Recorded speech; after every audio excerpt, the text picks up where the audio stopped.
Olá, caros amigos, muito boa noite. Johnny Semedo, o empreendedor sem medo aqui. Sejam todos muito bem-vindos a esta apresentação e hoje tenho algo extremamente especial reservado para ti, porque esta informação não se aprende nas escolas, não se aprende em mais lado nenhum e tive a fazer então uma investigação exaustiva para trazer então aqui a melhor informação sobre esta tecnologia que mudou o mundo, ok? E ainda está em mutação e vai mudar ainda mais. Eu diria que estamos à beira então de uma quarta revolução industrial. Portanto, já tivemos a segunda, a primeira, a terceira, ok? Seria por ordem, mas de qualquer forma, percebes aqui onde eu quero chegar. Vamos então presenciar a quarta revolução industrial, que se trata então desta nova tecnologia que muita gente fala e que certamente também irás conhecer aprofundadamente, ok? E é a minha missão passar-te aquilo que de melhor eu sei para te ajudar então a perceber o potencial daquilo que tens em mãos e assim tomar uma decisão, quer seja a nível de carreira, quer seja a nível de opção de seguir alguma das vertentes que iremos então recomendar, porque na verdade isto abre imensas perspectivas no futuro risonho para quem então souber se posicionar e de forma estratégica para então aproveitar esta indústria que irá crescer muito ao longo dos próximos anos. E quem ainda não sabe o que nós estamos a falar então de criptomoedas, mas antes de sabermos então o que é criptomoedas, vamos abordar uma coisa que não se aprende na escola, que é a história do dinheiro. Portanto, eles ensinam então teorias e às vezes não querem incluir nos programas letivos certas coisas, né, que são menos agradáveis, né, para a história do dinheiro, que é as crises e o motivo e o funcionamento das coisas, ok? Vamos abordar tudo isto, vamos deixar tudo nas claras para que saibas o que é que está a passar e saibas para onde a tecnologia está a dirigir e saber como podes posicionar para lucrar massivamente nesta grande tendência de mercado, ok? Então nós vamos falar nesta apresentação sobre os estágios e as transformações no dinheiro, ok? O que ele atravessou para chegar ao que temos hoje em dia, ok? Vamos também falar de problemas que são inerentes ao sistema monetário atual, ok? Mas também de soluções fornecidas pela esta tecnologia que estamos a falar, que é a Bitcoin e as tecnologias blockchain, ok? São várias e cada uma delas oferece uma solução diferente da outra. E vamos também abordar o presente e o futuro desta indústria cripto, ok? Porque sabendo como está atualmente e sabendo para onde se dirige no futuro, podes então saber te posicionar de forma estratégica para então lucrar com isso, ok? E por falar em lucro, o mais importante é sem dúvida oportunidades de carreira, ok? Para quem quiser trabalhar nesta indústria, assim como ganhar uma renda extra. Podes não querer ser desenvolvedor ou assim, ou trabalhar a tempo inteiro, o que há pessoas que podem gostar ou não. Eu prefiro ganhar dinheiro e vou-te ensinar então algumas formas de ganhar dinheiro nesta indústria, ok? Então vamos começar pela história, a história, onde tudo começou, no dinheiro, ok? E na verdade, quando ele começou a ser trocado, não era dinheiro na altura, era o escambo, onde trocávamos então porcos por galinhas ou um artigo por outro, portanto não havia uma unidade de medida e as trocas nunca eram igualitárias, portanto muitas vezes não eram justas. Mas começaram-se então a utilizar alguns bens rudimentares que eram valiosos na altura, como o sal, como as conchas, que eram únicas, mas estes bens eram, digamos, restritos a zonas específicas, não é? Que era à beira-mar e assim, ou havia outros artigos que eram mais abundantes então nas montanhas, portanto não havia algo uniforme que servisse de uma referência global. Isto até encontrarem aquela verdadeira referência que continua até hoje, já há mais de 5.000 anos de história, que é precisamente o ouro, ok? O ouro é o ideal, candidato ideal, né, para os primórdios, porquê? Porque é um item escasso, não existe em grande abundância no nosso planeta, no universo. É um símbolo de status, ok? Foi utilizado então nos faraós, era abundantemente utilizado então nas primeiras civilizações, aztecas, os incas. Portanto, eles usavam muito ouro e o ouro era símbolo de status. E nós sempre fomos então fascinados por materiais brilhantes e o ouro preenchia então essa nossa ambição então de ter assim algo que tivesse aplicação prática também, não é? Porque era as joias e então foi começando então esse ouro a assumir então o papel principal e veio de facto tornar-se em moeda, ok? E as primeiras moedas foram cunhadas a cerca de 600 anos antes de Cristo, ok?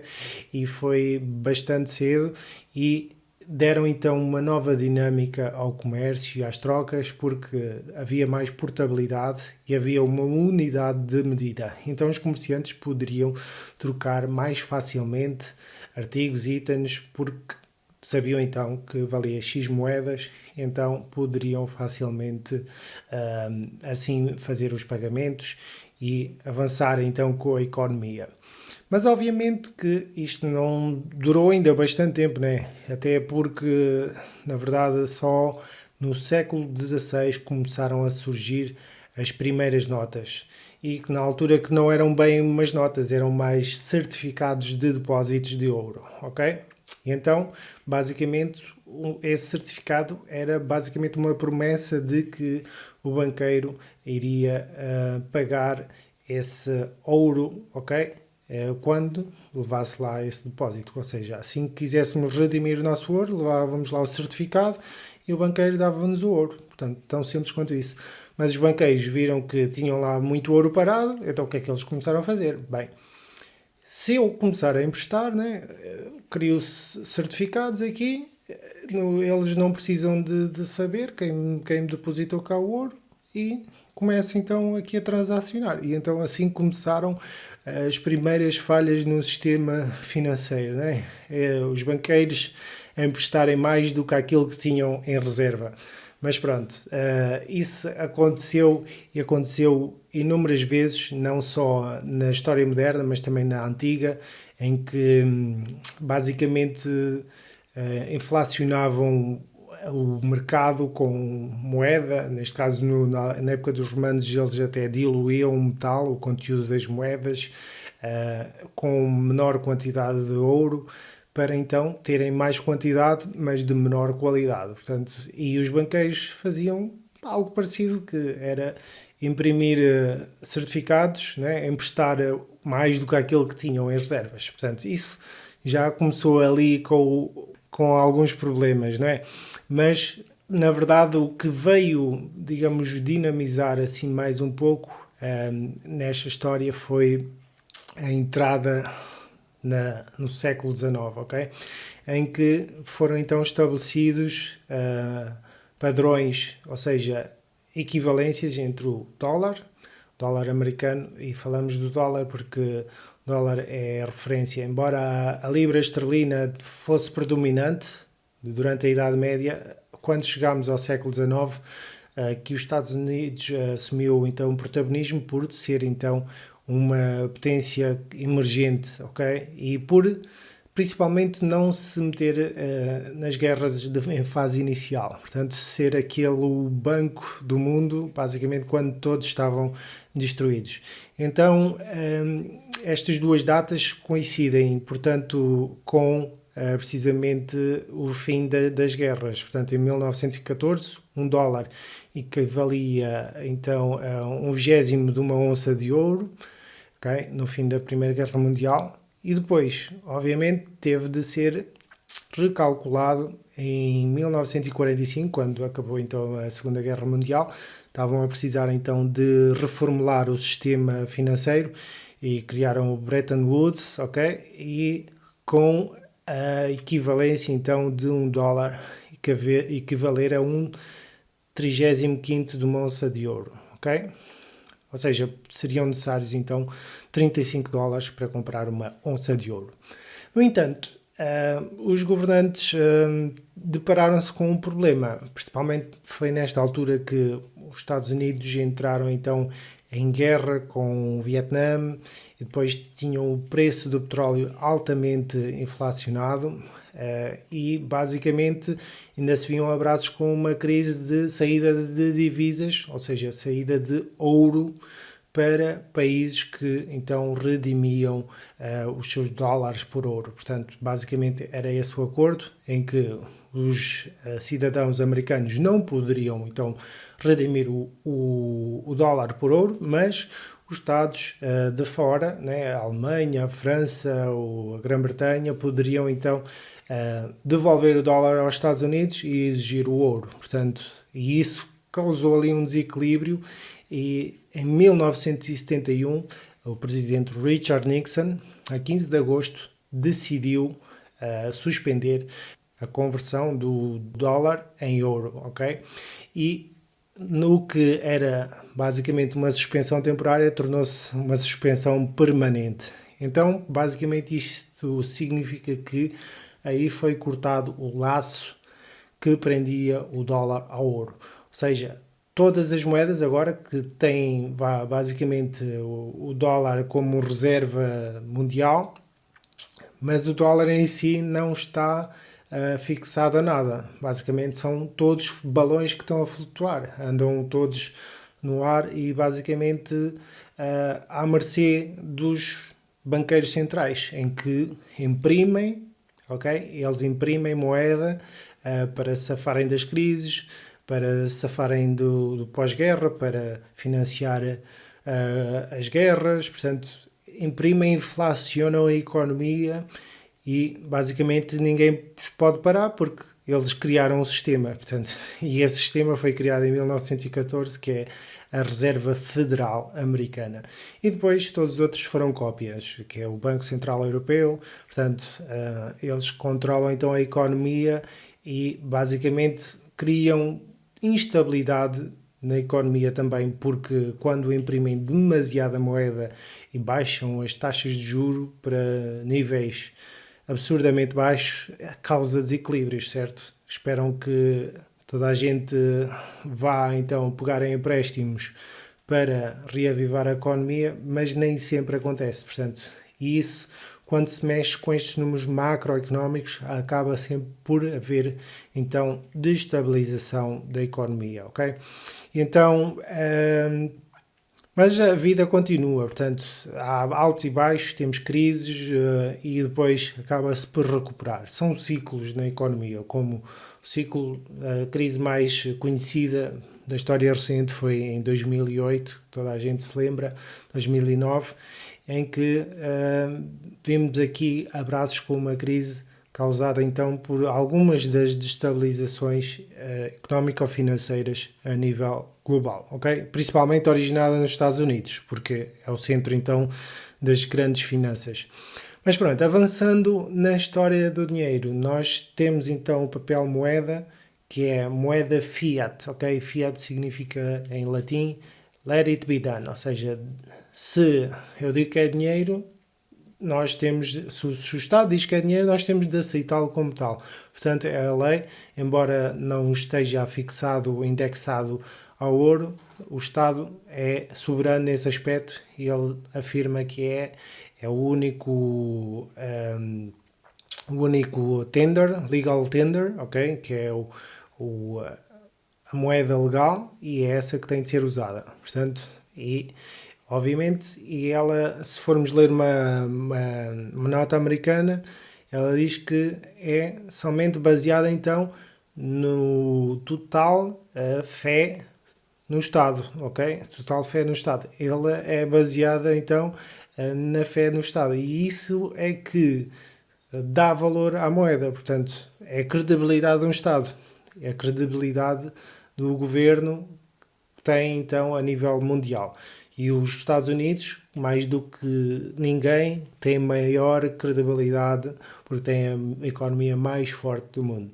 Por exemplo, temos outros que não têm essa sorte, países da América do Sul, Argentina, Venezuela, portanto, são países que sofrem então de certa credibilidade então, na sua capacidade de pagar dívidas, e o que acontece é desvalorização massiva das suas moedas e acabam por ter crises e crises cíclicas que nunca mais acabam. Portanto, não é só exclusivo de alguns países, mas há países específicos que sofrem bastante com esse aspecto, tanto na América do Sul como em África.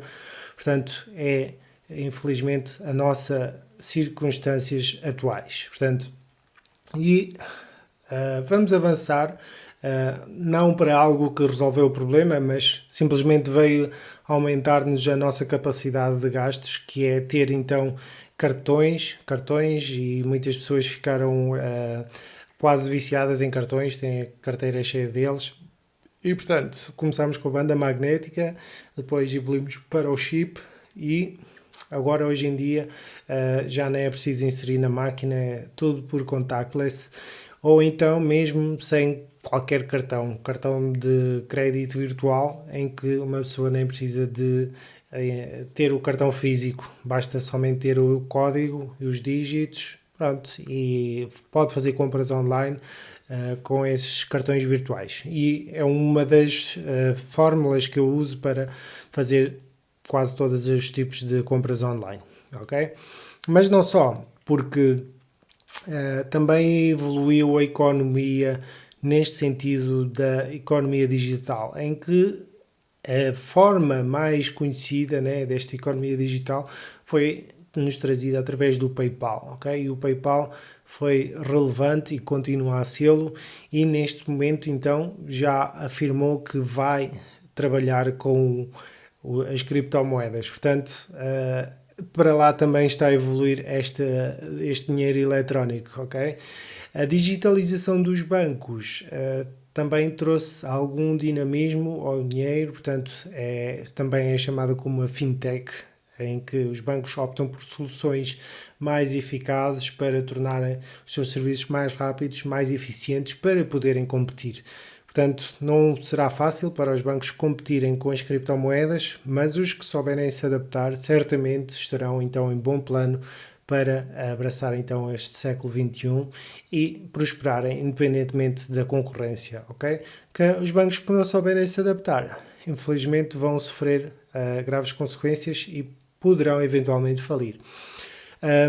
E agora também existe aqui um novo debate, ok? Que há uns anos atrás começou-se a falar, em 2017, quando houve aquela explosão nas criptomoedas, quando o Bitcoin atingiu $19.000, muitos governos começaram aí a perceber que havia algo que estava a ameaçar a sua soberania e que teriam de fazer algo, ok? Mas como os bancos não conseguiram, né? Poderiam criticar, poderiam bloquear, poderiam criminalizar o uso de Bitcoin, mas nenhum deles é capaz de parar. Por isso, a única coisa que têm de fazer é adaptarem-se e oferecerem então melhores tecnologias para as pessoas usarem então aquilo que eles gostam que usem, né? Querem manter então a população sob controle, embora não possam então parar a tecnologia blockchain e a Bitcoin, eles tentam regulamentar para que se mantenham relevantes e se mantenham no controle. Mas a blockchain e a Bitcoin é sobretudo uma declaração de independência estatal, independência para fazermos o que quisermos com o nosso próprio dinheiro, podermos transacionar livremente com qualquer pessoa do mundo, sem restrições, sem fronteiras e sem barreiras. Portanto, é isto o poder que nos dá, e vamos, antes disso, ver o que é que originou, porque há aqui uma história que quase ninguém conhece, mesmo dentro desta indústria das criptomoedas, que foi o que antecedeu as próprias criptomoedas, ok? Que é o movimento Cypherpunk, ok? Que iniciou-se em 1990 e houve então várias tentativas de criação de uma plataforma com dinheiro digital, sendo um deles o DigiCash em 1990, outro WeGold, ok, em 1996, Hashcash em 1997 e a BitGold, ok, que saiu como uma proposta e que lançou então algumas bases para o nosso senhor, grande senhor, que é o Satoshi Nakamoto, aproveitou essas ideias e então construiu de facto a Bitcoin e ainda bem que o fez, ok? E então, mas estas soluções que surgiram antes do Bitcoin estavam então um pouco limitadas, porquê? Porque eram soluções incompletas, teriam então um dos handicaps.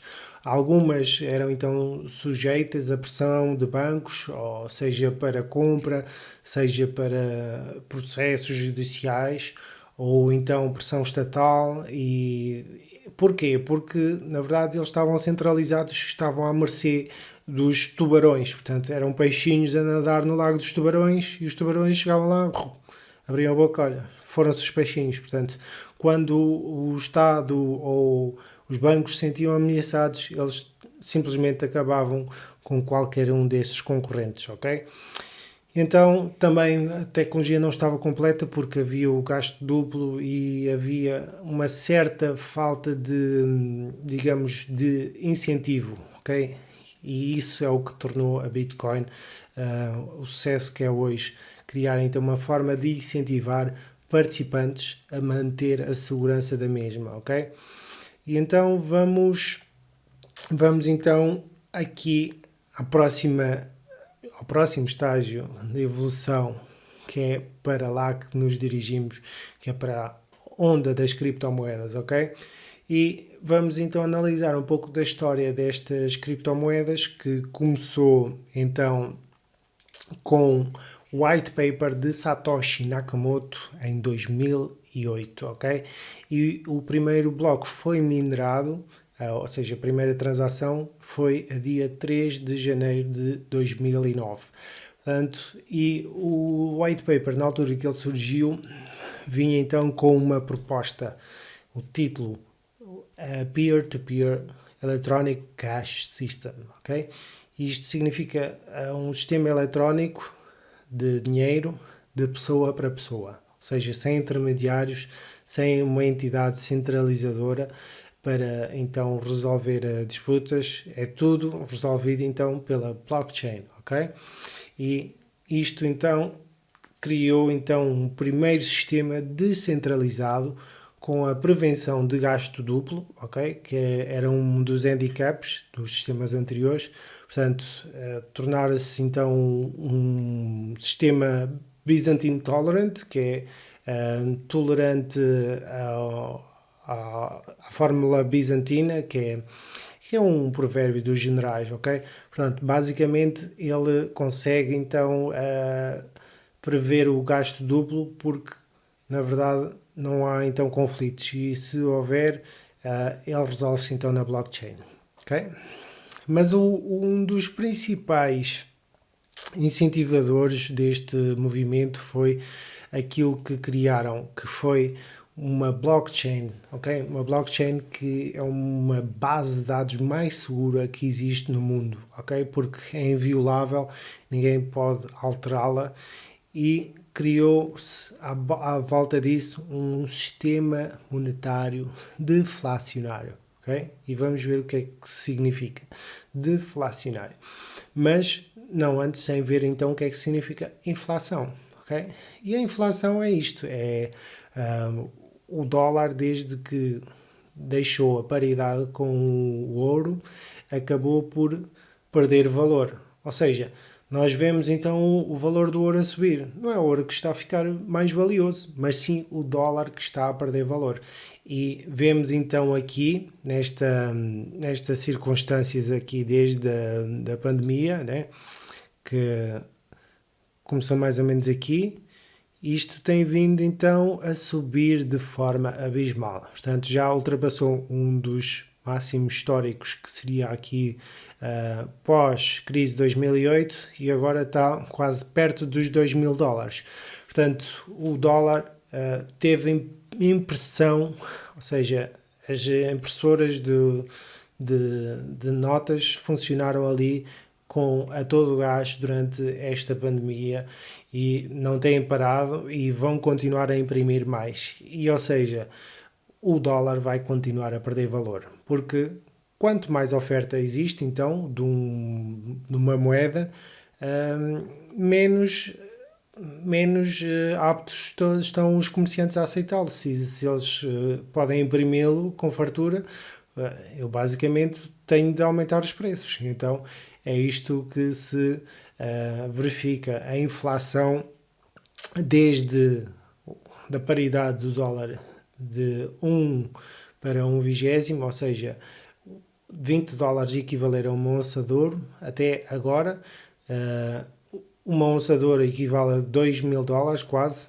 1910 mais ou menos, ou 1902. Teve então uma inflação de 9.450%, ou seja, o dólar perdeu esse valor. Por isso é que antes eles compravam carros por $2.000, hoje 20 não chega, ok? 20 tem de ser uns 40 ou 50 mil dólares para comprar um carro que não é muito diferente dos antigos. Uma casa antes se calhar custava $100.000, hoje em dia 1 milhão, se calhar para a mesma casa com as mesmas dimensões já não chega. Portanto, os preços então estão sempre a aumentar. Agora, o que foi feito no Bitcoin foi diferente. Porquê? Porque o Bitcoin então tem uma emissão limitada. Okay? E ela é basicamente começou com 50 bitcoins por bloco, okay? E já vamos ver o que é um bloco. Depois, a cada 4 anos, essa supply, essa emissão é reduzida para metade. Ou seja, a cada 10 minutos é emitido um bloco. E quem solucionar esse bloco recebe a recompensa. Já recebeu 50, já recebeu 25, já recebeu 12,5 e agora nesta altura estamos então nesta vertente do 6,25, ok? Isto depois vai sempre diminuindo de 4 em 4 anos para metade do valor. E então isto significa que cada vez menos será emitida Bitcoin. Será emitida em cada vez menor quantidade. E isto significa que não se pode criar mais do que aquilo que a blockchain dá, ok? E isto cria então um sistema deflacionário que vai então chegar a zero em 2140, ok? 2140 será quando irá ser então minerada a última Bitcoin.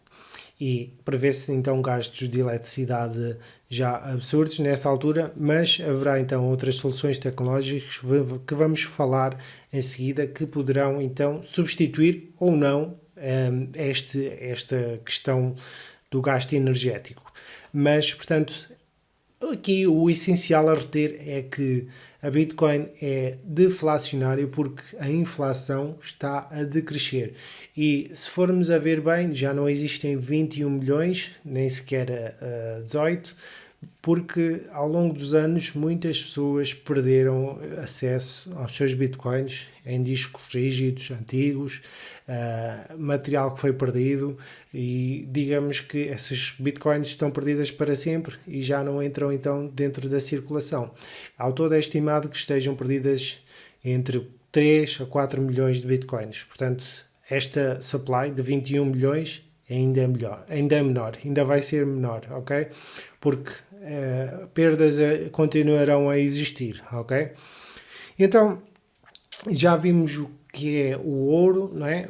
Porque é que ele foi utilizado na altura, já vimos qual foi a substituição do ouro, que foi então o dinheiro, papel moeda, e já vimos então uma breve análise sobre aqui a Bitcoin. E agora vamos fazer uma comparação entre os três, ok?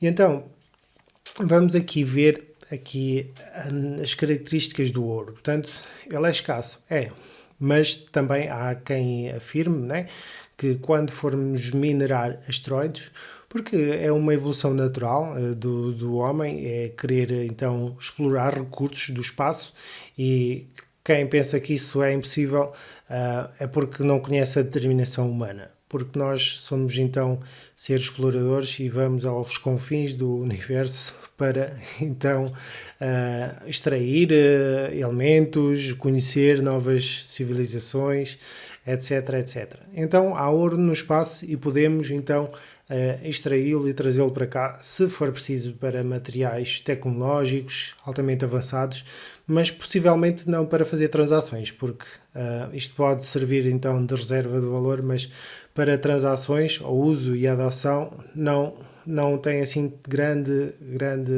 aplicação. Mas é duradouro, portanto, é duradouro, daí ser utilizado para joias e para eletrónicos, ok? Sistemas eletrónicos altamente avançados. Portabilidade não é portátil, não é? Basicamente, transportá-lo de um sítio para o outro requer imensa energia, ok? Porque o ouro é super pesado. Divisibilidade também não é muito prático, porque dividi-lo em graminhas requer também muita energia. E o armazenamento. Serão então necessários armazéns e armazéns para então conter grandes quantidades de ouro. Okay? E a falsificação. Dificuldade na falsificação. Temos a amarelo porque é possível, não é propriamente fácil, mas é possível e já vimos diversos metais que parecem ouro, mas não o são. Ok? E aqui a nível do dinheiro, ok? Papel moeda. Todos nós sabemos que as impressoras do Fed e do Banco Central Europeu, principalmente durante esta crise, não pararam. Portanto, a escassez, não há escassez nenhuma. E, inclusive, é um dos responsáveis pelo Fed admitiu, não há escassez em termos de dólares. Nós temos a impressora, nós podemos imprimir à vontade, com fartura, e iremos imprimir enquanto for preciso, ok? Eles fazem tudo para superar a crise, ok? E quando sair o estímulo cheque, eles continuarão a imprimir muito mais. Então, durabilidade pode-se chamar duradouro, mas ao mesmo tempo não, porque agora nós assistimos à moeda, papel moeda mais duradoura da história, mas antes desse já existiram milhares, ok? Milhares de formatos e mudaram ao longo do tempo. Houve outras moedas em civilizações antigas, portanto o dinheiro, papel, moeda está em constante mutação e nunca é então permanente, ok? E algum dia o dólar ou o euro ou outras moedas mais fracas, principalmente as mais fracas, irão certamente acabar e virá uma nova para substituir, por isso não é muito duradouro. Okay? A nível de uso e adoção, tem bastante porque somos obrigados, né? Isso aí é inevitável. A nível de portabilidade, não é muito portátil porque poderemos então atravessar a fronteira com dinheiro, certo?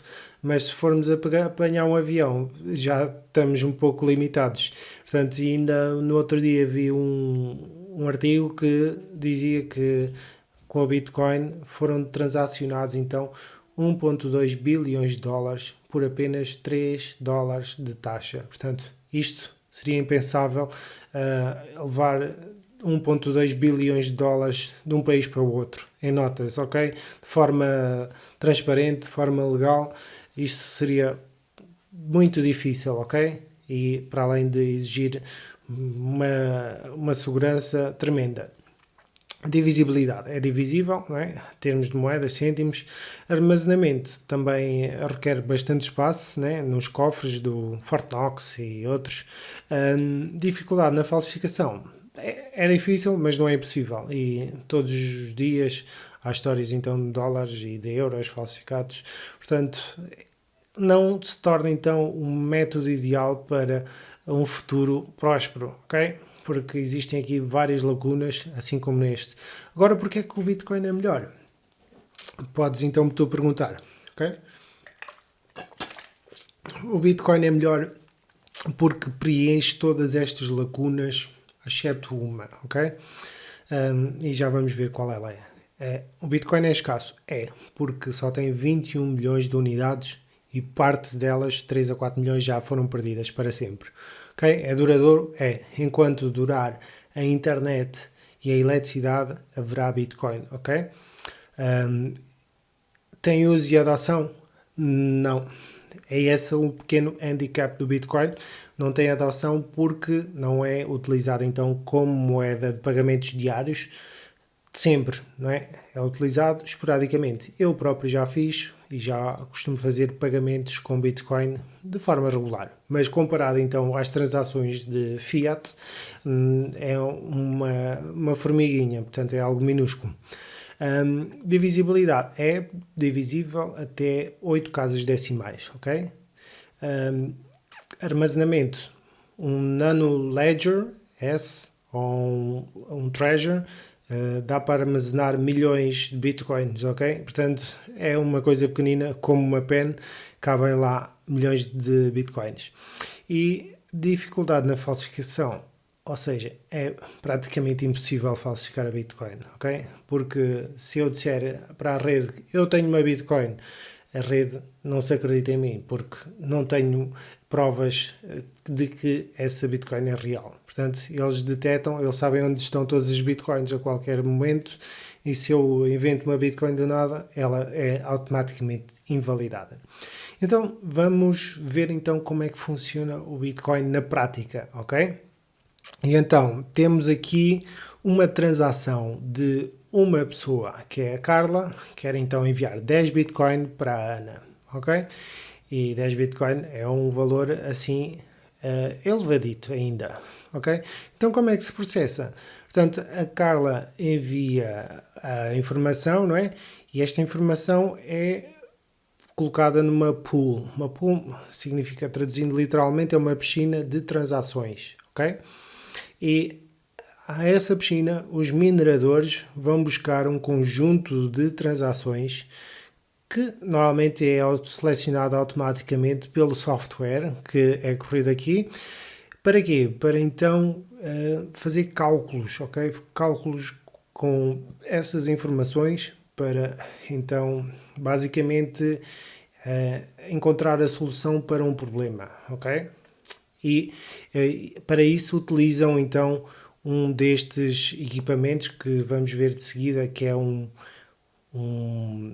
uma mineradora, ok? Esta é uma das mais conhecidas, que é o Antminer S9, em que isto é ligado à eletricidade, ligado à internet, e ele então faz os cálculos todos e gasta bastante eletricidade, ok? E como tal, o minerador deve ser então recompensado. Mas antes de ser recompensado, ele precisa então de encontrar a solução. Porque há muitos mineradores que fazem os cálculos, mas não recebem sempre. Portanto, não solucionaram o bloco, vão ter de continuar a tentar. Portanto, há sempre de 10 em 10 minutos uma oportunidade para decifrar então o problema.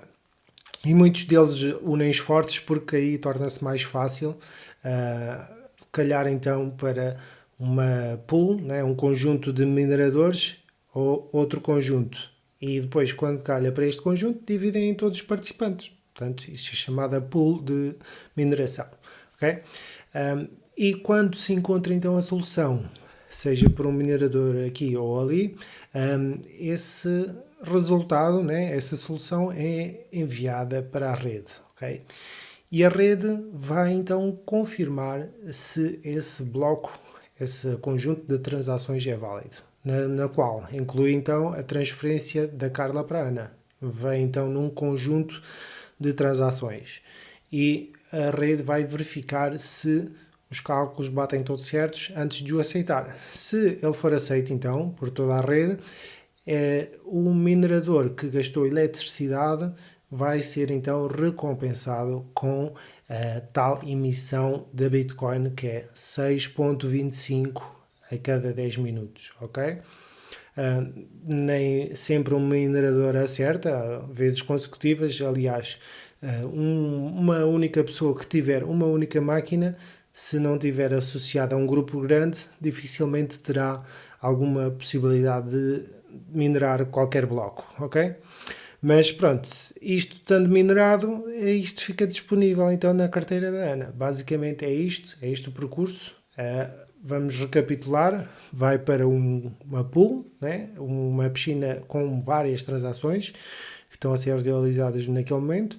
Um minerador vai e captura então um conjunto destas transações e faz cálculos, ok? E após arranjar então uma solução para esse problema, propaga o resultado dessa solução para a rede. A rede aceita essa solução e recompensa o minerador, e esse montante dos 10 bitcoins fica então disponível na carteira da Ana. Portanto, é assim que se processa, e vamos ver qual é o mecanismo que torna isto bastante seguro, que é o blockchain, ok? Quando vimos há bocado que era a tal cadeia de blocos, isto é um bloco, ok? E um bloco contém aqui nesta zona várias transações e tem aqui um header, onde tem algumas informações. Isto basicamente gera um hash, ok? E este hash é o valor que vai servir então como cálculo para o próximo bloco, ok? Isto parece mais difícil do que realmente é, mas só precisamos de dominar isto aqui. O hash, então, a solução para este bloco vai buscar então informação anterior, ok? E assim consecutivamente. Este bloco, para ser completo, tem de ter a informação deste, ok? Isto quer dizer o quê? Se alguém quiser então modificar qualquer transação que tenha ocorrido neste bloco, essa pessoa terá de recalcular estes blocos todos, e para além disso tem de ter mais poder de processamento do que a rede inteira, porque aquilo que já foi escrito tem de ser reescrito novamente, ou seja, somente com 51% do poder de mineração é que consegue reescrever a história que já foi escrita. Portanto, voltando atrás no tempo, é praticamente impossível. Portanto, alguém que tenha 50% de mineração não consegue sustê-lo por muito tempo. E para voltar atrás vários blocos, portanto, gasta energia, que é uma coisa doida. Portanto, é economicamente inviável a mexer aqui com a blockchain, porque não vale a pena. Não vale a pena mesmo, porque é gasto de energia, de recursos, porque ninguém geralmente tem esses recursos todos em termos de hardware, ok? Reunir mais de 50% de todo o hardware e gastar eletricidade para recalcular é algo que nem está ao alcance de muitos Estados, ok? E se o Estado tentasse fazer algo com isso, o máximo que poderia fazer era alterar um ou dois blocos, o que depois iria continuar indefinidamente. Portanto, por isso é que esta tecnologia, não falei, mas está encriptada com o SHA-256, portanto é uma tecnologia de encriptação que é utilizada pelos militares, portanto é a encriptação mais segura que existe no mundo, ok? E basicamente é quase impossível de quebrar. Portanto, só quando surgirem se calhar os computadores quânticos, mas isso aí é um pano para mangas, é uma história lá para o futuro, ok? Mas, na verdade, esta é uma das bases de dados mais segura em todo o mundo. Isto porquê?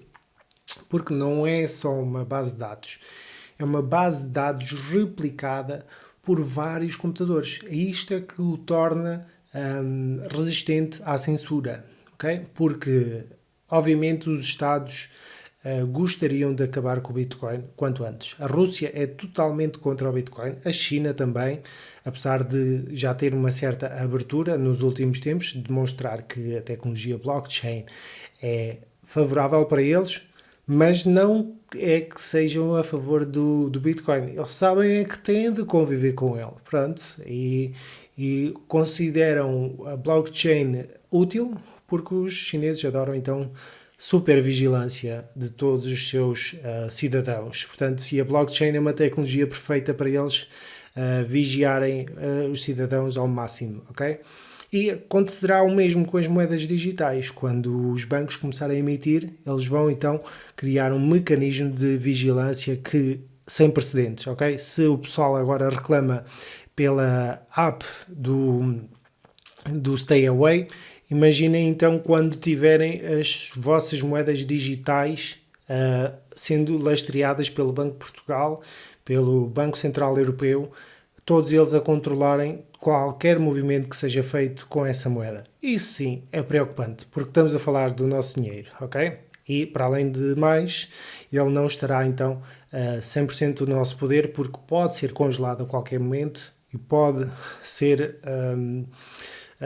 de facto, podemos ser impedidos de manusear com ele. Portanto, as criptomoedas, então, nesse sentido, representam a liberdade, porque estão, então, num sistema descentralizado, onde ninguém pode parar, ninguém pode chegar lá, olha, vou desligar este servidor. Por exemplo, se desligassem este servidor, os outros iriam conter a mesma base de dados, ok? E seria distribuída novamente por um servidor que viesse substituir este, ou poderiam continuar a correr simplesmente com aqueles que continuam. Portanto, o facto de um deles ir abaixo não vai fazer grande diferença na rede. Portanto, ela vai continuar e, inclusive, se desaparecesse 25% da rede, ela iria continuar, ok? Portanto, é impossível para os governos desligarem a blockchain, ok? E isso é o que o torna assim tão seguro. Portanto, agora, nós vimos que existe aquela questão do Bitcoin, da energia gasta e dos concorrentes, ok? Mas eu não vejo tanto como uma concorrência, mas de qualquer forma eu vejo como alternativas para certo tipo de aplicações. Então existe aquela premissa do ouro digital e é chamada assim o Bitcoin porquê? Porque o Bitcoin já é uma tecnologia um pouco antiga, não é? Que foi pensada para aqueles tempos, então tem uma certa limitação, cerca de 15 transações por segundo. E basicamente ela não consegue comportar toda a nossa transação, todo o nosso movimento a nível mundial. Portanto, a Visa e a Mastercard, que são das duas maiores processadores de pagamentos, aguentam 10 mil, 15 mil transações por segundo e por vezes até ficam congestionadas. Por isso é necessário então novas tecnologias inovadoras para que possamos então comportar a economia global, ok? E foi para isso que foi pensada aqui a Ethereum. A Ethereum foi pensada inicialmente para, digamos, tornar-se computador do mundo, ok? Isto porquê? Porque ele foi pensado então como a tecnologia Proof of Work, mas pensado então em poder ter uma metamorfose para Proof of Stake. Então qual é a diferença entre o Proof of Work para o Proof of Stake? Proof of Work significa prova de trabalho, em que Bitcoin tem os mineradores a gastar energia e a investirem então o material, o hardware, para então confirmar as transações, ou seja, eles demonstram trabalho e só é possível então confirmar as transações de Bitcoin se houver essa demonstração de trabalho da máquina, porque se sabemos que a máquina decifrou o problema matemático, significa que ela despendeu muita energia para o fazer, ok? E isto é o trabalho que existe para decifrar a Bitcoin, que gasta bastante eletricidade e muitos ecologistas se preocupam então com a energia gasta por esta rede. Mas o facto que eu posso pronunciar a favor da Bitcoin é que cerca de 76% de toda a energia que vai para este sistema é proveniente de energias renováveis, ok? E isso tornar-se-á um não problema quando surgir então a fusão nuclear, que mais 30, menos 30 irá surgir, ok? Dizem que está sempre a 30 anos de distância, mas ela irá surgir, ok? E tornará então a energia muito mais acessível. Portanto, já não haverá essa preocupação com a questão das energias renováveis ou os combustíveis fósseis. Mas pronto, teremos então poder energético para suportar a Bitcoin, ok? Mas existem então alternativas, porque há um trilema neste espectro, né, das criptomoedas, que é o seguinte: a Bitcoin é muito segura, ok? É descentralizada, ok? Mas falta-lhe então escalabilidade. Já estão a criar soluções como a Lightning Network, mas ainda está a anos-luz de chegar então a um ecossistema ideal então para abarcar aqui as transações, né? Mas pronto, está a caminhar de forma positiva. Mas agora atualmente não tem tido crescimento, porquê? Porque aqui a Ethereum, e um dos seus aspectos mais relevantes dos últimos tempos nas criptomoedas, o DeFi, tem capturado então capital. O pessoal, em vez de ter capital parado na Lightning Network, vai então para a Ethereum porque tem ganhos nesta área do DeFi, ok? Então, aquilo que eu estava a falar, que é o Proof of Work e o Proof of Stake.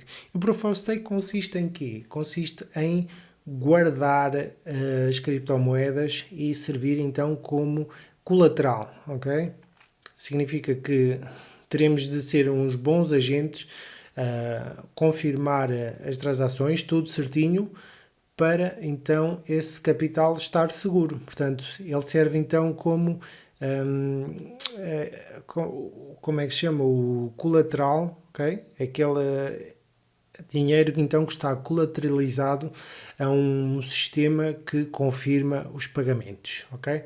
Então, basicamente temos uma stake, temos aqui algo a perder se tentarmos manipular o sistema. Portanto, se formos um mau ator, o sistema pode simplesmente ceifar aqui o capital que está então investido lá. No caso do Ethereum, são 32 Ethereums, que ainda é um valor considerável.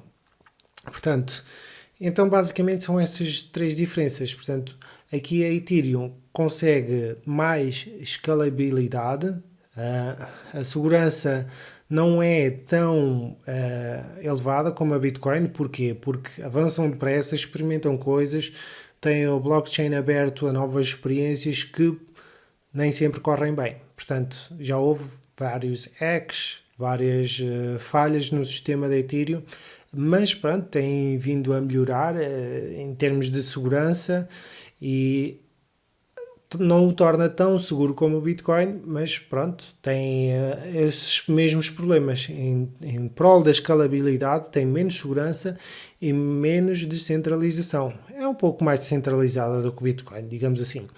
Mas todas as criptomoedas lidam então com este trilema, okay? Descentralização, segurança e escalabilidade.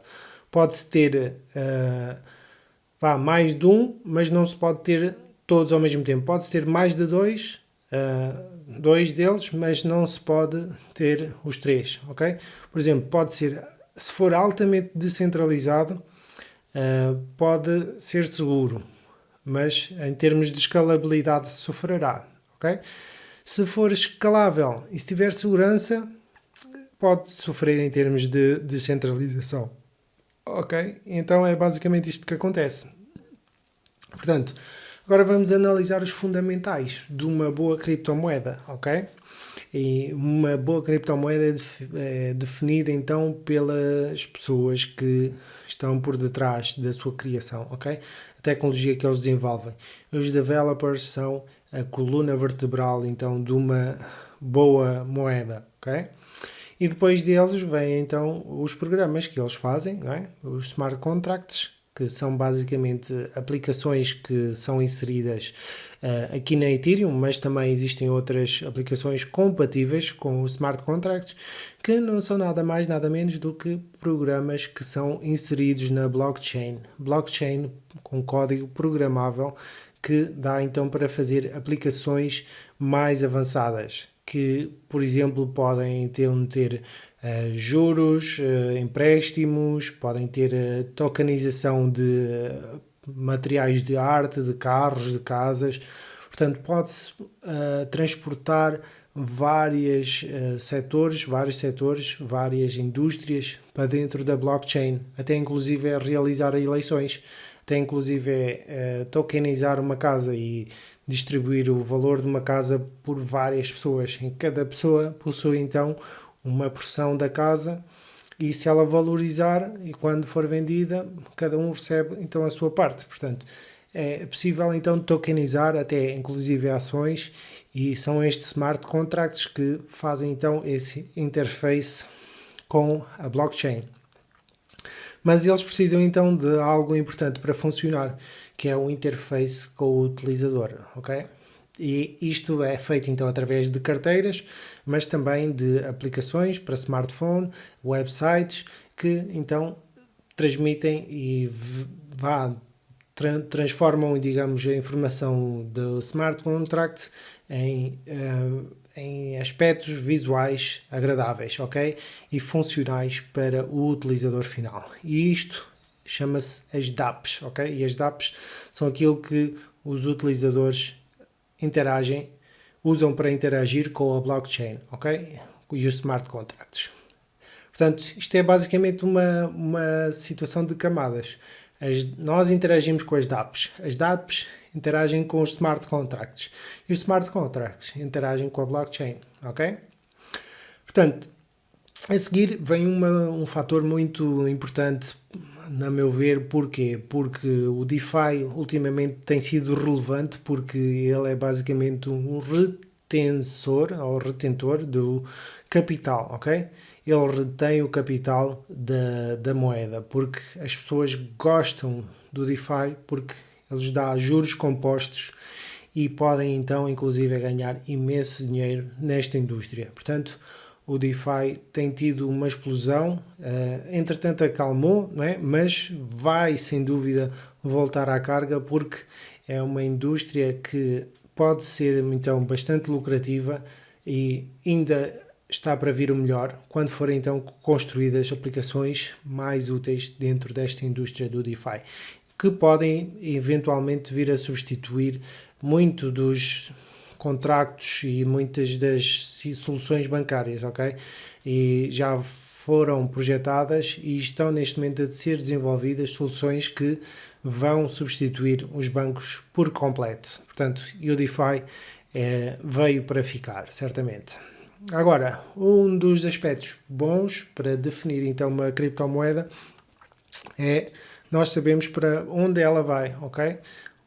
Qual é o propósito da mesma, quais são os estágios, as fases que ele pretende então evoluir, quais são os programas e as situações que pretende desenvolver, e isso normalmente vem no roadmap, ok? O roadmap é o que vem a seguir ao white paper, porque o white paper é importante, sim, mas mais importante é ter um roadmap que seja implementado, ok?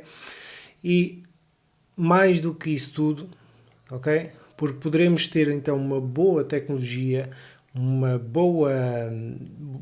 bons programadores, mas a palavra-chave aqui no meio disto tudo é comunidade, e a comunidade é o que desenvolve então uma moeda, ajuda então nos votos, dá movimento, dá estabilidade à moeda e ajuda a crescer, ok? E então nós vimos que existem aqui estas duas, Bitcoin e Ethereum, mas não são as únicas, porque a Ethereum, e entramos aqui no Proof of Stake, ok? E nas dApps, que são basicamente as colunas vertebrais de novos projetos que são lançados, ok? E estes são, na minha opinião, dos mais importantes em todo o ecossistema. pode haver moedas, sim, mas aqueles ecossistemas onde é possível criar vários tokens são os que florescem mais e os que têm mais probabilidade de se destacar dos demais, ok? Porque moedas qualquer pessoa pode criar. Mas agora, basicamente, um sistema de programação onde é possível criar então novos projetos é completamente diferente, mais avançado e permite então outras perspectivas, ok? E parecidos ao Ethereum, existem alguns que a maior parte deles afirmam que são mais rápidos, têm mais transações por minuto, têm mais estabilidade e blá blá blá e blá blá blá. Muita coisa que eles afirmam que conseguem fazer melhor com o Ethereum, ok? Uma delas é a NEO, ok? Outra é a Tron, que tem efetivamente mais transações por minuto, ok? A EOS, geralmente todas elas têm então preços nas transações mais acessíveis, ok? Cardano também é um sistema onde é possível então construir vários tokens, ok? E várias aplicações. A Zilliqa também, ok? Temos o Tezos, ok? E isto basicamente está por relativa ordem, ok? E mais recente aqui o Polkadot. E todas estas basicamente têm um comum o seguinte: todas elas querem então roubar o segundo lugar, roubar aquele pódio, né? Aquele lugar do pódio de segundo lugar, porque esse tem-se mantido e vou explicar o porquê. Porque todas estas que aqui estão em baixo podem então ter tecnologia teoricamente superior e podem, na verdade, afirmar que fazem isto, fazem aquilo, mas há uma questão muito importante que lhes falta, ok? Que é precisamente a comunidade, ok? E a Ethereum continuará a florescer independentemente de qualquer concorrente devido à comunidade, porque a comunidade maior são cerca de 4.000 programadores a construir aplicações nesta plataforma, que está inclusive a migrar para o Ethereum 2.0, onde se vai então cimentar e a fixar-se na liderança. Não quer dizer que os outros blockchains vão se extinguir ou o que seja, né? Mas significa que eles têm uma aplicação diferente, portanto podem então ter, digamos, o desenvolvimento, podem inclusive vir a ultrapassar. Atenção, eu não digo que não seja possível, pode ser possível, mas a curto e médio prazo não é previsível que aconteça, porque a Ethereum então está com um forte plano de desenvolvimento, tem uma comunidade enorme à sua volta e um dos que afirmam ser, digamos, o Ethereum Killer, digamos assim, é este, o Polkadot, ok? Porque é um dos mais recentes e há muita hype à volta dele. Mas, até ver, nenhum deles ainda apresentou então sérias ameaças aqui à liderança, entre aspas, ao segundo lugar do Ethereum. Portanto, eu acredito que irá continuar. Agora está a chegar então a altura mais aguardada de toda a apresentação, que é as oportunidades, ok? Certamente deves ter então esperado bastante tempo por isto. Então, nós temos vários tipos de oportunidades. Então, temos no mundo corporativo, temos o trading e temos a parte do afiliado. E o número, vamos só aqui beber um bocado de água.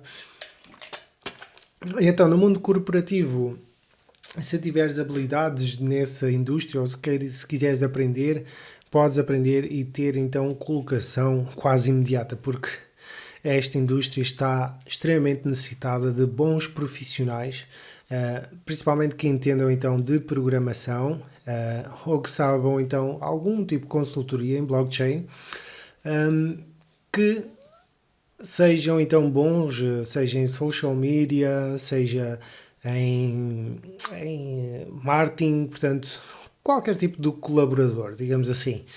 E depois já também os representantes de vendas e por aí afora. Portanto, grandes projetos da indústria das criptomoedas estão então ativamente à procura de colaboradores porque estão a crescer muito rápido e precisam de talentos e tu podes ser um deles se quiseres então optar por esse caminho. Portanto, é uma indústria que terá então bastante sucesso, bastante futuro e inclusive começam então a aparecer escolas dedicadas então ao blockchain.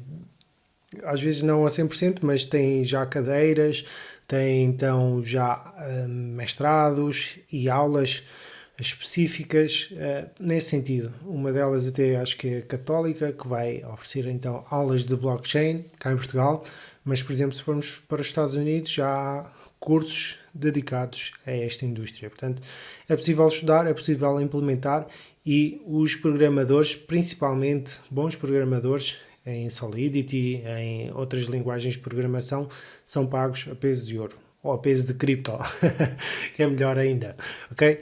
Então podes também querer optar pelo trading, ok? O day trading é uma opção que recomendo a poucas pessoas, ou quase ninguém, porque é uma área um bocado desgastante, né? Estar a fazer trading durante o dia, ter um horário específico, seguir regras rígidas e depois ter então a mentalidade de não assumir perdas como definitivas ou então como um impeditor, ok, de alcançar o sucesso. Porque basta então ter cerca de 70 ou 80% de acertos para tornar-se lucrativo. Mas, a meu ver, para mim não dá, porque é muito estressante estar então a ver os gráficos a subir e a descer. Eu não me adapto, mas há quem goste, né? E é bastante lucrativo para quem o sabe fazer bem, ok? Basicamente trocar a criptomoedas, trocar Ethereum por Bitcoin e todas as outras que vimos, há uma extrema volatilidade nesta indústria, as moedas às vezes sobem 20, 30% num dia e se for uma pessoa visionária que seja muito disciplinado, consegue ter lucros massivos nesta área, ok? Mais do que o day trading, o trading normal, isso levamos para o próximo nível que é o leverage. Leverage trading basicamente é fazer trading em esteroides, ou seja, basicamente dar-lhe então 10 vezes ou 100 vezes, até 100 vezes, ok? Significa basicamente se tens então uma variação de 1% no Bitcoin, podes ter lucro de 100%. Se tens um leverage de 10x, 10 vezes, podes ter um lucro de 10%, ok? Por exemplo, se o Bitcoin varia 2% e tens um leverage de 10 vezes, vais ganhar 20%. Portanto, é basicamente assim que funciona. É extremamente volátil e muito arriscado. Há quem diga que isso não é nada mais, nada menos do que gambling, ok? Que um jogo. Mas há pessoas que fazem de forma metódica e conseguem então retirar lucros dessas apostas de alto risco, ok? E outras que também são de alto risco, mas que podem ser mais facilmente controladas, que é binary. Binary trading é fazer o trading por opções binárias, onde se aposta de forma simples, se vai subir, se vai descer em determinado período de tempo, ok? Claro que está, todas estas eu não falei, mas tem stop loss para diminuir as perdas, ok? E trabalhando nesse sistema pode-se tornar então bastante lucrativo. Mas tudo isto é parecido, é basicamente fazer trocas de moedas de um lado para o outro e obter lucros, ok? Mas melhor do que isto é então ter um bots a trabalhar para nós.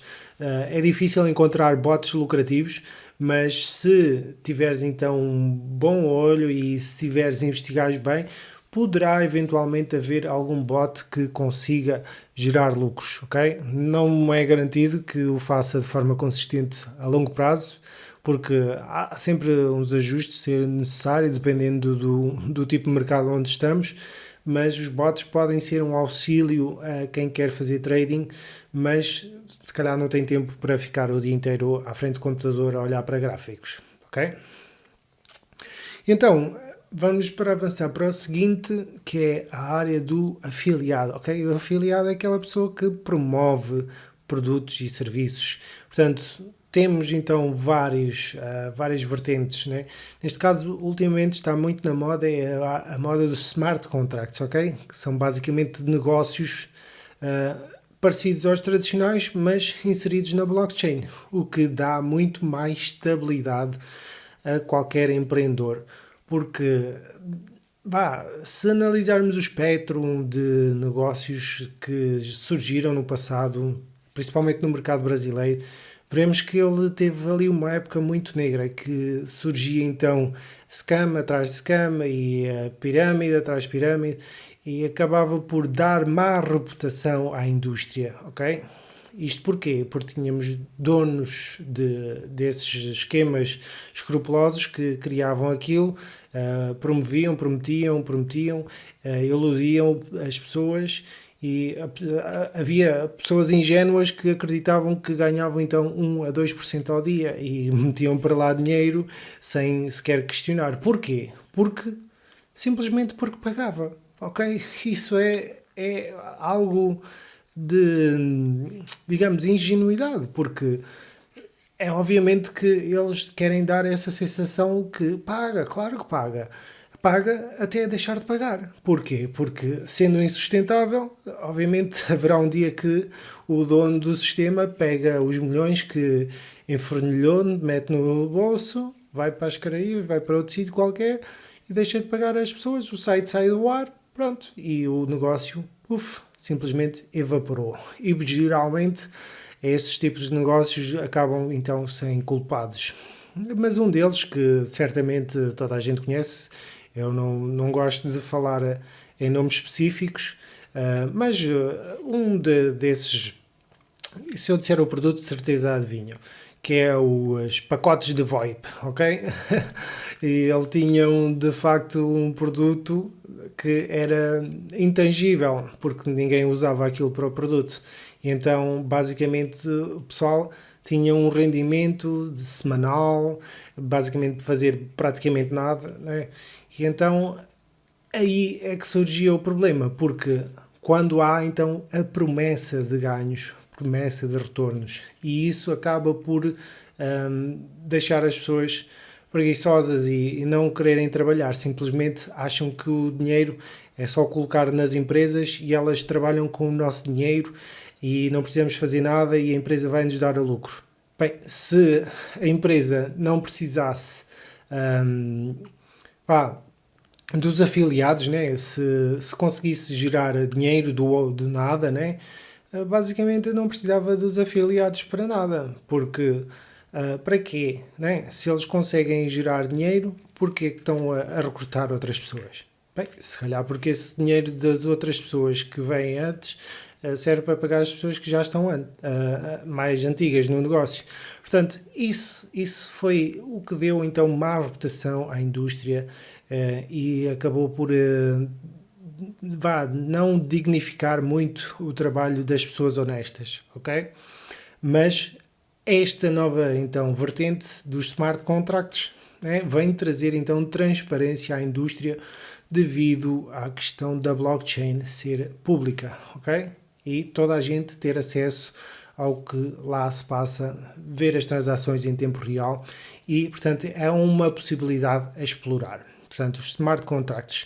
Agora, quem, digamos, quiser então ir all-in, ou espera uma espécie disso, né, em que queira de facto estudar e aprofundar e iniciar então na vertente de produção de produtos, portanto pode ter então infoprodutos, ok?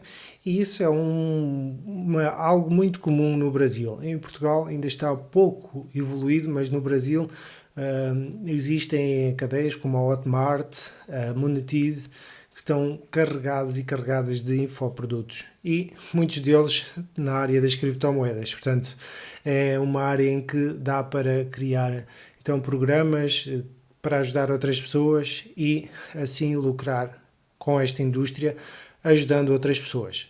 De preferência ajudando, porque na verdade não vale de muito criar maus produtos só para ganhar dinheiro, porque o efeito irá virar-se então contra o criador porque não resiste a longo prazo. Portanto, têm de ser bons produtos. E isto leva-nos também à área do influencer, ok? A pessoa que ajuda a promover esses produtos, serviços. O influencer é qualquer pessoa que tenha então um bom seguimento, seja no Instagram, no Facebook, no YouTube, ok? Em que influencia e recomenda produtos e serviços a outras pessoas. Então, esta área dos afiliados é a base disso, é a base de recomendações. Portanto, não precisa de ser técnica ou geek, como os programadores e todos os outros colaboradores dessa área corporativa. Não precisa então de passar a analisar gráficos na área do trading, que a meu ver é um pouco aborrecido, mas pronto, há quem goste, eu não tenho nada contra. Agora, a área do afiliado lida então com a tecnologia, claro, precisa de perceber a tecnologia, mas lida essencialmente então com pessoas, em que faz então recomendações de produtos e serviços. Okay? Mas existem também outras vertentes para ganhar então dinheiro nesta indústria, que é então aqui a última folha, que é a mineração, ok? Mineração já foi mais lucrativa, agora não é tanto, porque basicamente é necessário então ter grande escala para se tornar lucrativo, ok? Ter grande escala, muitas máquinas, ter eletricidade barata para ser lucrativo. Não é algo que se pode simplesmente, vou montar na minha garagem ali, meto 4 ou 5 mineradoras. Isso funcionava há uns anos atrás, ok?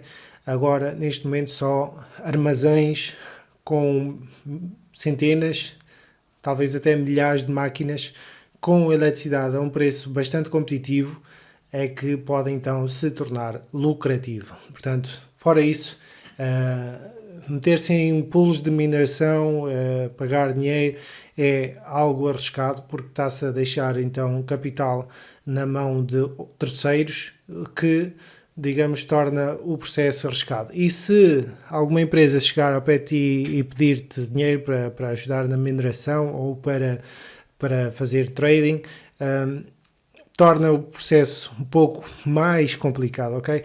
É sempre mais arriscado deixar o dinheiro na mão de terceiros. Portanto, se puderes controlar, como é o caso do trading, o trading fica na exchange, mas a exchange tem mais, não digo segurança, mas tem mais estabilidade do que propriamente um negócio, né? Um negócio ou uma empresa que esteja na área do marketing digital tem sempre mais propensão a falhar. Não é que as exchanges não falhem, não é que as exchanges não sejam hackeadas, também o são, mas muitas delas têm seguro, portanto é bom fazer o trading, digamos, com mais segurança, sabendo que o capital então está no nosso domínio e só arriscamos aquilo que estamos dispostos a perder, não é? Porque o trading e qualquer negócio deve ser encarado assim, mas não todos, ok? Não todos. Portanto, quando se mete o dinheiro nas mãos de outra pessoa, aí sim pode-se estar com perdido e esperar que ele regresse, ok?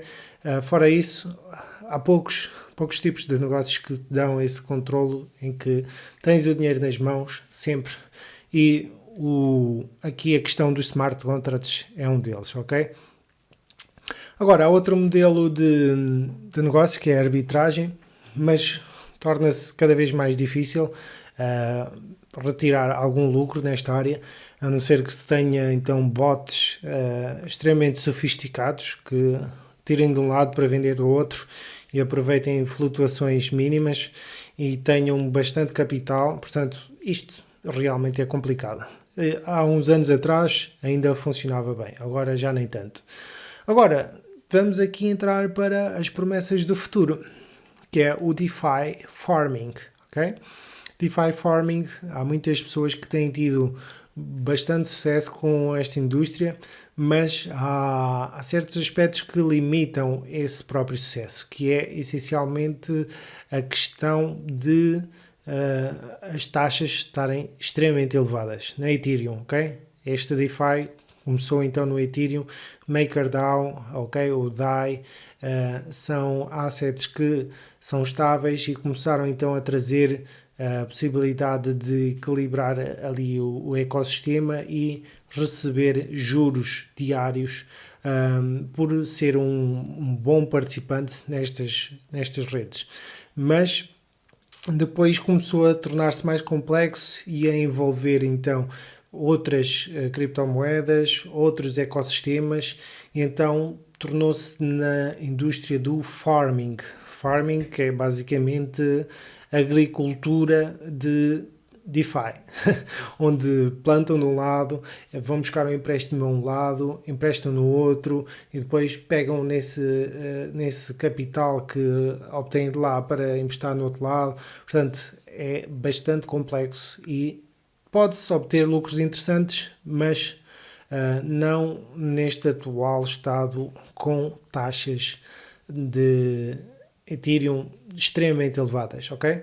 Já estiveram mais, portanto acalma um pouco, mas quando isto começar a aumentar, se o Ethereum ainda não estiver então na sua fase 2.0, esta indústria pode então ser novamente entalada aqui pela questão do DeFi, porque há pessoas que então usam bastante capital e esses sim podem obter bastantes lucros, mas acabam por condicionar todos os outros que querem então fazer transações pequenas, mas são obrigados então a pagar taxas exorbitantes. Como, por exemplo, durante o mês de julho, agosto, uma simples transação na rede Ethereum de $5 poderia ter uma taxa de 5 ou 10 dólares, ou seja, às vezes ainda se pagava mais de taxa do que propriamente o valor que estava a ser transferido. Portanto, e torna-se impraticável e por isso surgiram então alternativas à Ethereum e ganharam alguma adoção, como a EOS, a Tron, em termos de aqueles smart contracts mais simples, ok? Que não são tão exigentes em termos de recursos de processamento como é o caso do DeFi, ok? Mas esta do DeFi Farming é extremamente promissora e tem então potencial para gerar lucros massivos, ok? Para quem souber, porque ainda é bastante complexo. Há ecossistemas que facilitam um pouco, ok? Mas pode-se obter lucros interessantes na ordem dos 60% anuais, portanto, e com a segurança então de os smart contracts, ok? Mas naturalmente, e devo salientar isto, é que a maior parte delas são feitas então com tecnologia experimental, ok? Não é de fiar a 100% nestes smart contracts, ok? Embora sejam descentralizados, embora sejam bem programados, pode acontecer falhas, pode acontecer catástrofes e programas e smart contracts a serem hackeados ou esvaziados por, digamos, pessoas que perceberam então ali uma falha no sistema, ok? Portanto, os DeFi é lucrativo sim, mas deve ser então empregado com cautela, principalmente nesta fase inicial, onde quase toda a tecnologia é experimental. E depois, para finalizar, temos aqui os NFTs, que é uma das promessas mais recentes, que é Non-Fungible Tokens, ok? Isto quer dizer o quê? São tokens que não são dissolvíveis, agora procurando a palavra certa, que não são basicamente equitativos entre si, ok? Podemos ter então tokens únicos que representam, por exemplo, peças de arte, que representam então frações de determinado artigo valioso e que ganham com valor com o tempo. Portanto, isto é um caso de pesquisares, porque Non-Fungible Tokens é um assunto ainda um pouco complexo, mas é basicamente representações de bens materiais que não são quantitativos entre eles, ok? E basicamente eles valorizam e podem, digamos, gerar lucros interessantes a curto e médio prazo, ok? Portanto, fica aqui então uma breve análise do potencial atual desta indústria, ou seja, oportunidades A meu ver aqui temos então, para quem procura no setor corporativo aqui, soluções interessantes com bastante saída profissional, ok? Basicamente as empresas de blockchain estão desesperadas por pessoas talentosas, à procura então de grandes talentos para fazer parte dos seus quadros, seja principalmente em programação, mas também outras áreas que são igualmente importantes, como marketing, consultoria, colaboradores, representantes, portanto, tudo que ajude então o projeto a evoluir, ok? Depois o trading, vimos que é uma área até bastante interessante, que exige um pouco de estudo e que exige uma aplicação e uma disciplina diária, ou então uma questão de aplicar-se então na construção de um bot ou a aquisição do mesmo, ok? Pode ser lucrativo, ok? E é uma área que pode ser bastante lucrativa, mas geralmente quem obtém os lucros é quem estuda bastante, ok? Que esta área é preciso estudar para então saber os indicadores, colocar os stop losses e muita outra coisa que está incutida aqui nesta área. Agora, a área dos afiliados é a área com menor barreira na adesão, ok? Porque qualquer pessoa pode iniciar um smart contract, não se calhar produzir um infoproduto, não é? Mas iniciar smart contracts existem bastantes, é uma questão de fazeres a pesquisa, porque existem aqui boas soluções em que podes então começar de forma rápida e obter sucesso. Basta seres então visionário, ok? E tornaste um influencer, ok? Dentro da área e ajudar outras pessoas a perceber o potencial da indústria onde nos situamos e dar-lhes perspectivas de futuro. Portanto, é esse o trabalho dos influencers, é ajudar as pessoas a perceberem o potencial da indústria e darem então soluções concretas para que as pessoas consigam então resolver os seus problemas, certo? E isto é feito então através das recomendações. Agora, estes últimos aqui é uma área que não recomendo a pessoas iniciantes, ok? Primeiro porque a mineração é altamente dispendiosa. A arbitragem geralmente dá qualquer tipo de lucro. O DeFi é extremamente complicado, mas é necessário então ter bastante capital e estar disposto a correr riscos. Portanto, NFTs é algo ainda muito recente que não está então efetivamente comprovado. Portanto, basicamente fica aqui uma análise às oportunidades que existem então nesta indústria, que é bastante lucrativa, ok? Bastante lucrativa. Principalmente se tiveres então um bot que gere por ti lucros automáticos, mas nem todos os bots são fiáveis a 100%. Portanto, eu acho que aquilo que podes fiar mais nesta indústria é no teu próprio trabalho e em ecossistemas que são descentralizados, onde sabes onde está o teu capital, ok? E consegues saber o teu potencial, consegues fazer cálculos porque sabes com o que contar. Portanto, agora se estiveres dependente de uma empresa, acabas por estar sempre na mão da empresa. Se a empresa toma uma decisão menos bem conseguida ou uma decisão errada ou decide de forma, digamos, menos proveitosa para os afiliados, acabamos por estar sempre na mão da empresa e isso não é benéfico. Portanto, nós estamos então na era da descentralização e a era dos smart contracts veio para ficar porque acredito que é do melhor que pode haver então nesta indústria das criptomoedas e da descentralização. E uma das melhores oportunidades então para ganhar dinheiro. Ok, então vamos finalizar. Não sem antes então deixar aqui os meus contactos. Para quem quiser então entrar em contacto, pode-me encontrar aqui através da minha página, Facebook, Instagram, por e-mail, ok? Ou por WhatsApp, ok?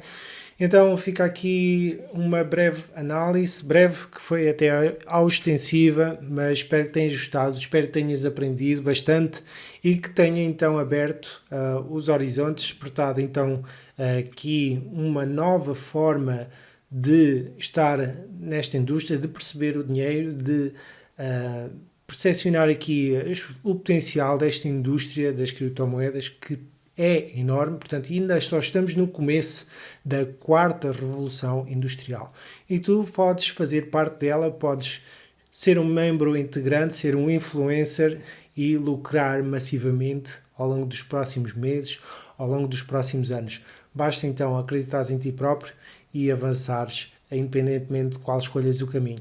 Se eu te puder ajudar, entre em contato comigo, certamente cá estarei então para te ajudar em qualquer coisa que precises. Portanto, o meu nome é Johnny Semedo, o Empreendedor Sem Medo, e falaremos em breve, porque eu estou e estarei aqui para ajudar a melhorar a tua vida. Tá bom? Grande abraço e até breve.